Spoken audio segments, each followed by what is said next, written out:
you? Hey, how you? Thanks for joining us today. Thank y'all for having me. I appreciate it. Yes, of course. So we're going to start off with music. Yeah. You went from being a successful NBA star to now wanting to be pursuing a career as a rapper.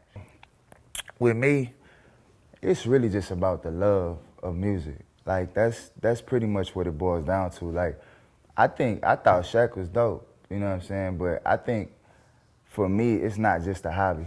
It's not just something that I'm doing for fun. It's really I feel like I was blessed with an ability to be able to write. I've always written poetry, short stories, stuff like that people don't even know about me.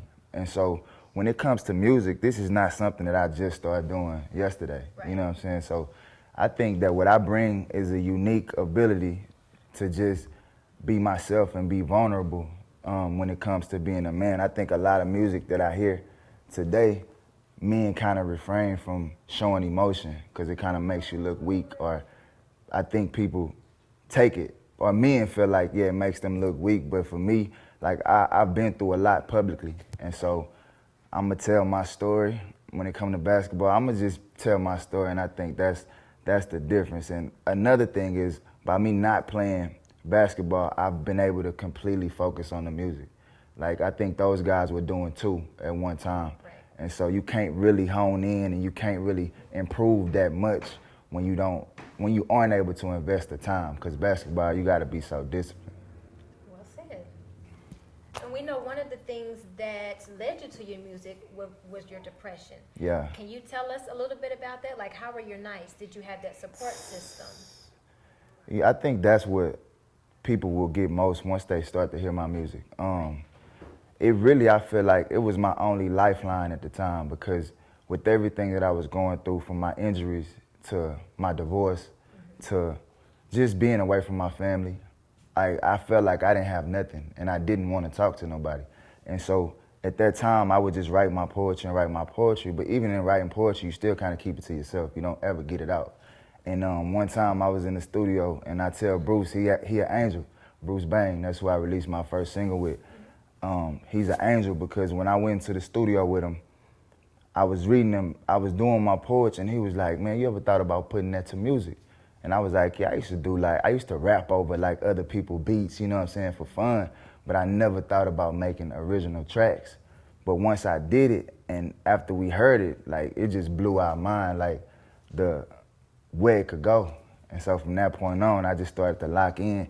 And that microphone and that booth just became my therapy. It became my place. I go in there, I always cut all the lights off, so it's just me and the microphone, and I just let it all go. That's amazing. So in the black community, though, depression is like shunned. Like we don't talk about it, we Yes. don't express it. It's there. What Yes. can you like give anyone who's out there going through what you went through? Any advice? Anything?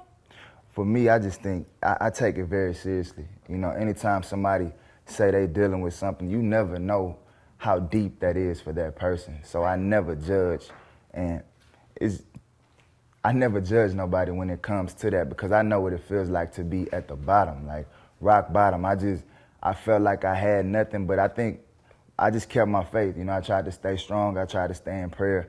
But there's really, I feel like nothing you can say to somebody at that point. You just you gotta kind of be hopeful. Kind of like me, I had Bruce come in and kind of give me an outlet. You know what I'm saying? Like find those outlets to kind of release some of that energy. But it's definitely a tough space to be in, because even, this is crazy, as much as I'm obsessed and in love with my son and can't spend a day or a second without him, with everything that I was going through, I was actually sad to be around my son, because I felt like I wasn't doing what I needed to do, or I wasn't who I needed to be for him. You know what I'm saying? So I just feel like anybody that's dealing with it, like, you know, just try to stay strong and know that there is a light at the end of the tunnel. Oh, let's go to something that's not so dark and Right, deep. little Something, lighter. a little lighter, something for the ladies, I'm Yeah. sure. The infamous question, of course, are you single at the current moment? Very. Very I'm very single, and I hate every minute of it. Like, some people like the single life. Some people like, you know what I'm saying, going out to the club and doing that whole nine. I do that, but I prefer, like, sharing moments. Like, right now, I'm going on a crazy journey with this music. And it would be dope to have somebody, you know what I'm saying, going through the ups and downs and the trials and the tribulations of the whole thing. So definitely open to the opportunity, but taking my time with it because of past mistakes. I don't want to do that no more. If I'm going to get into a situation, it's going to be right. So I'm just being patient and just, you know what I'm saying, waiting on it. I'm very open and honest when it comes to my previous relationship. I felt like I was a boy. I felt like I was a coward in a lot of situations where I acted a lot on pride, you know, and like if my feelings were hurt, I would do something that I shouldn't be doing. You know what I'm saying? I think that's all a part of maturity. And for me to get to the place now, I feel like that's why I'm here, because I understand that. I understand that, you know, as a man, love don't involve egos and pride. Like, we got to learn how to put that aside when you in love, you know what I'm saying? But when you're a little young and you got money and you got everything, like, sometimes it don't set in. And that, for me, it took me losing something that I really value, being my wife, for me to understand that, you know, it's time to grow up and do what you're supposed to do, which sucks, because now, you know, you get to the next person and you don't feel like they actually deserve the man that you know what I'm saying? You feel like that person does. Yeah, but, you know, it's life. So are you guys going to reconcile? Because it seems like there's a lot of love there. Man, I married her, you know what I'm saying? So she was the love of my life. She was the person who I said was my wife. So that love won't ever change. Now, being in love is different because you go through different things. So we're not trying to reconcile at this moment. We just trying to raise my son the best way that we can. And, you know, that was tough, too, because when you break up, there's a lot of emotion and a lot of pain still there. So it makes it tough to raise a child. But we've gotten to the point now where we can really co-parent the way we should, communicate, be around each other without it being no arguments. And that's what it's all about, just making sure a DJ is in the best situation possible. Currently, what kind of qualities are you looking for in a woman? Are you looking for someone that's like Keisha, total opposite direction, physically, mentally, spiritually? Well, I wouldn't say opposite, because I was attracted to her for a reason. Absolutely. You know what I'm saying? I love me a little bit of ratchet, you know what I mean? A little bit of some, you know, I need somebody that's going to hold me accountable, you know what I'm saying? And ambition is big for me. Somebody who's driven and not just sitting around waiting on me to do everything. Somebody who has goals and aspirations. And physically, I don't really have like a specific type. It's eyes, you know what I'm saying? It's something about the eyes that I love. Lips, hips. I guess I do kind of got a type. I'm figuring it out right now. Yeah. But really, it's like, to me, if I'm drawn to you in the sense of like your ambition and your passion, a lot of times I can look past, like, you ain't gotta be Jet Beauty of the Week or America's Next Top Model. Like, I can still, like, I love from the inside out, you know what I'm saying? But yeah, I still have some qualities that kind of get me, that entice me, you know what I'm saying, from the beginning. But it's more about the interior. So would you keep it like in the industry, or would you date like Mary Jane walking down the street? It really don't matter to me. Nah, I'm not set on industry. Industry didn't really work out too well for me, for starters, so they gotta. But yeah, if you, like I said, if you just have that passion, if you just a driven woman, to me, that's just, it's so attractive. It's so attractive, a woman that's going for hers, you know what I'm saying, while you going for mine. Like, I love it. Do you have, well, speaking of Keisha, do you have any like intake on her in the Birdman thing? Like how did you feel about that? Were you aware? You know what? The thing about that is, like I said, I love her. And so whoever she's dealing with, whatever she's dealing with, that person, whoever, has to deal with my son. And so I just sit back and watch from afar. You know, I let her love and talk to whoever it is she want to talk to. And even when the incident went down, with everything between them two, she came and chilled with me, you know? Like, I talked to her, held her, all that. Like, there's no, when it come to her and all that, I just want my son to be taken care of. So whoever she talks to, I have no problem with it, as long as they don't disrespect her, disrespect him. She's free to do whatever she want to do. I actually want her to be happy. She deserves to find someone who really has her best interests at heart and hold her down the way she's supposed to. I love love that. You don't find many men saying it about their ex. Or Oh yeah, were once. she deserved that. Like, I don't have nothing bad to say about her. Like, when it comes to us being together, like I don't have, you know, she got an attitude, but I knew that coming in. That's a part of the reason why I wanted to be with her. So I can't, after we break up, now say it's because of your attitude. You know what I'm saying? I knew that when I met you. So I just, yeah, I would never talk down on her. Right. So who would be your top 5 rappers? Top 5 rappers. That's a tough one. I don't even know if I have a top 5. I would say Tupac, number 1. LL Cool J. Yeah, he was doing his thing. Andre, 3 Stacks is another one. Fabulous. I always put him in my top 5. He's somebody that, he dope to me. And Drake. And are these people that you wish that you want to work with? Yeah, these are people, because I'm still learning music. I'm still learning how to create it, you know, from scratch, learning like the ins and outs of it.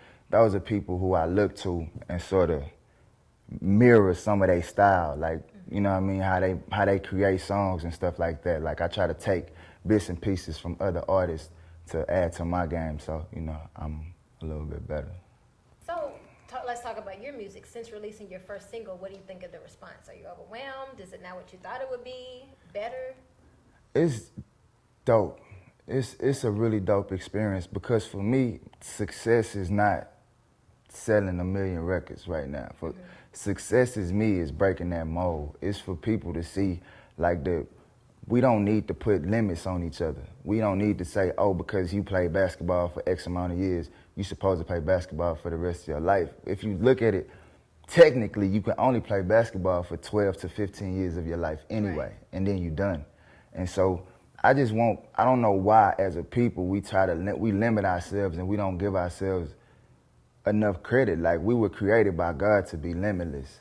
We can do whatever we want to do. We're blessed in so many different areas, and I want to break that mold. So success for me is releasing the music and people seeing that I'm not afraid to do whatever my heart tells me to do. And the response has been just that. People are encouraged by the fact that so many people doubt what I'm doing, and I'm still doing it, like regardless of what they say. So, since you are pursuing a rap career, there is a lot of beef. Yeah. Hence the Meek Mill and Drake beef. Right. What do you think about that? Man, I think what I'm learning about hip hop and about music is each individual artist is taking care of their family. So at the end of the day, if somebody tries to start a beef with you to take food off of your son's plate, you got to do what you got to do to make sure that don't happen. Right. So I think it's necessary for hip hop to have certain beefs. Now, should they go outside of the music? Never. You know what I'm saying? But when it comes to the music, it's all competition at the end of the day. And if somebody feels like you better than them or they better than you, and they decide they want to try you, then it's up to you to decide whether or not they worthy of a response. Me personally, I wouldn't be somebody who would attack other people. I would just allow, the music to speak. But I do feel like there's a place for it in the game. It's competition. So since we're talking about your music and we're all in the zone, can we get a little freestyle for the roommates that may be watching? Yeah, I can do a little something. I would prefer to beat it too, but let's see. Fuck maintain, I come to ball. Range Rover trucks, 8 chains, I want it all. Made it to filet mignon from McNuggets. Crib so big, I ain't even seen the rest of it. Models when I'm clubbing, hot with models in public. Louis on the belt and on top of the luggage. I fall to my knees praying that my niggas each get a M. I stunned hard for the nights I had to sleep in the gym. Now I spin it like I printed red bottom tennies. Bank account got more commas than a sentence. So the top missing when I cruise. I'll go everything. We ain't have a silver spoon. Shout out to the Shade Room. So dope, yes. So tell us a little bit about your song, Nobody Knows. Well, yeah, it's a record that I plan on releasing real soon. It's just basically me telling my story. Like, people kind of look on the outside end and say, "Oh man, you you could be playing for $1 million in the NBA. Like, why ain't you doing it? Like, you stupid, you out your mind. But like me, it's never been about the money. I didn't go to the NBA to make the money. I went to the NBA because basketball was where my heart was. And so I just wrote a record, man, that kind of just breaks that down, like where my heart is at, where my mind is. And yeah, I'm gonna shoot that to y'all so y'all can have a little snippet, a little Shade Room exclusive before anybody else get that. We're excited to hear it. Yeah.